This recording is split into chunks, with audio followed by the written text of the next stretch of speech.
Welcome, this is Master Prophet Noel teaching you Prophetic Accuracy, Hidden Secrets Volume 1 and 2 CD set. In this course, you will learn the hidden secrets all prophets must embrace if they truly desire to increase their prophetic accuracy. We will continue with today's teaching, Prophetic Accuracy, Hidden Secrets Volume 1 and 2 CD set. We'll be right back with today's teaching.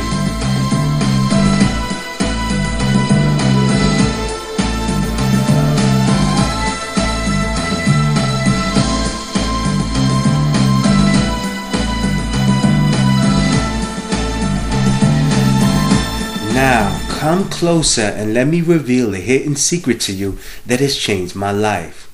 The gift of prophecy can make you rich and place you in front of kings.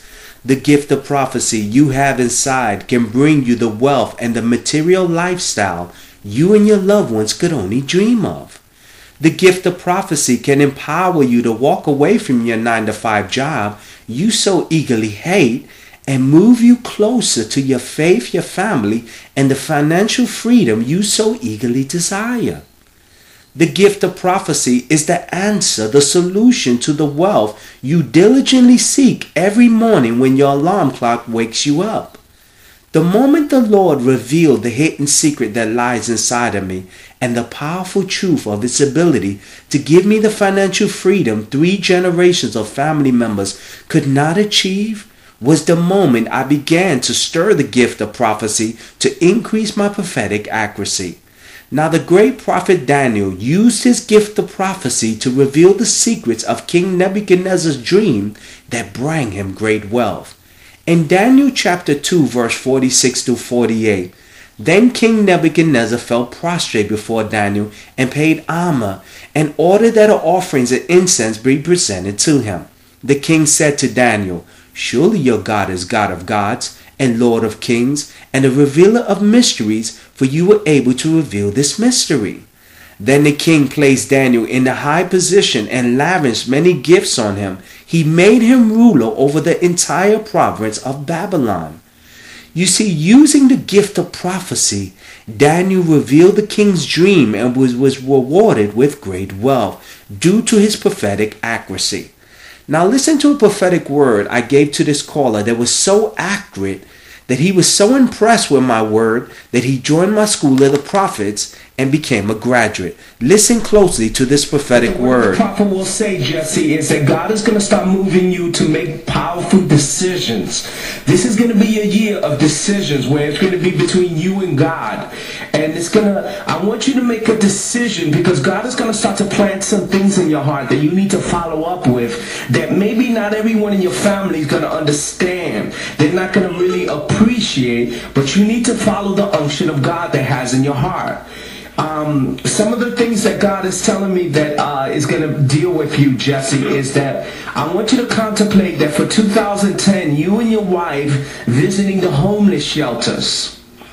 And God wants you to contemplate visiting the homeless shelter, giving some sandwiches, giving some foods, because this will be a great way for you to continue with your movement with ministry, and also give you opportunities to meet people when as you start your ministry. So I want you to contemplate, because the opportunities are going to start to appear in your life when you can give some food and you just go to your local shelter, give some food, tell them about God and things like that.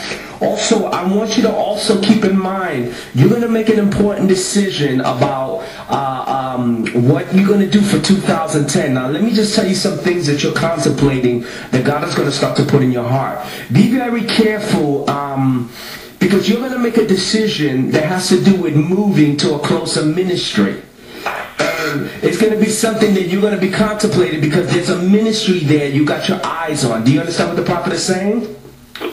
And it's going to be something that you're going to contemplate because you want to enjoy that ministry. You want to be a part of that ministry. But what I want you to keep in mind, there's nothing wrong with you enjoying the ministry and being blessed. But I want you to keep in mind, Jesse, that you have to start your own ministry, because you have to be very careful that a lot of ministers, they'll try to put you under their ministry and they'll stifle your growth. They'll stifle what God has called you to do.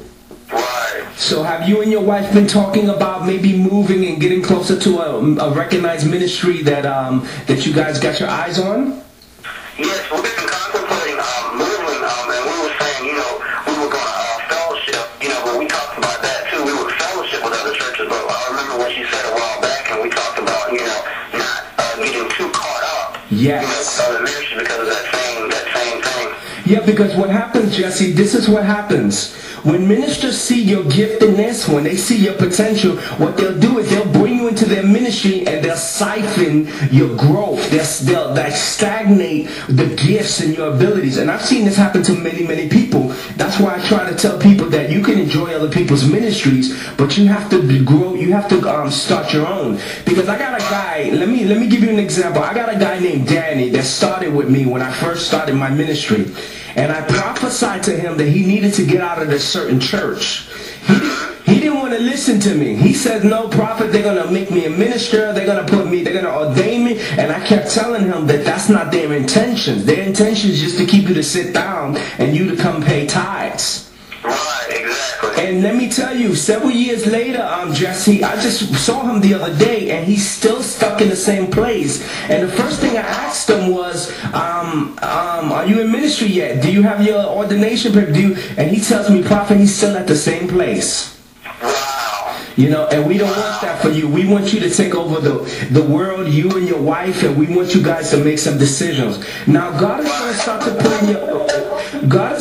to put in your heart, Jesse, 1 year.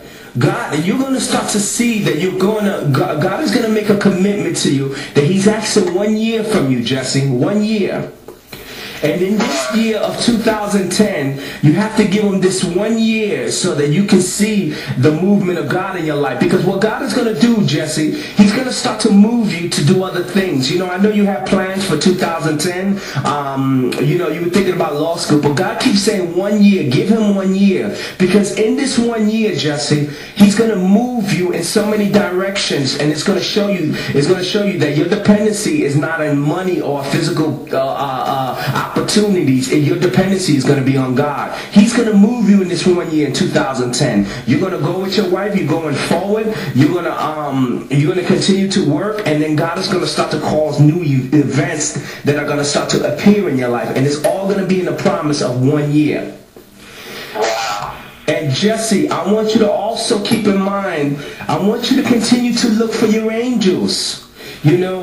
Your angels are gonna, as I was praying for you, your angels keep dealing with me that you need to continue to connect. You need to continue to connect because you're desiring them and they're desiring you, and you need to continue to learn. You need to continue to grow because you're gonna operate your ministry, and you're gonna be like a crossing over, like a Van Prague, and you want to continue to connect with your angels and be sensitive so that when you're standing in front of people, you can operate in that gift. Do you have any questions for the prophet?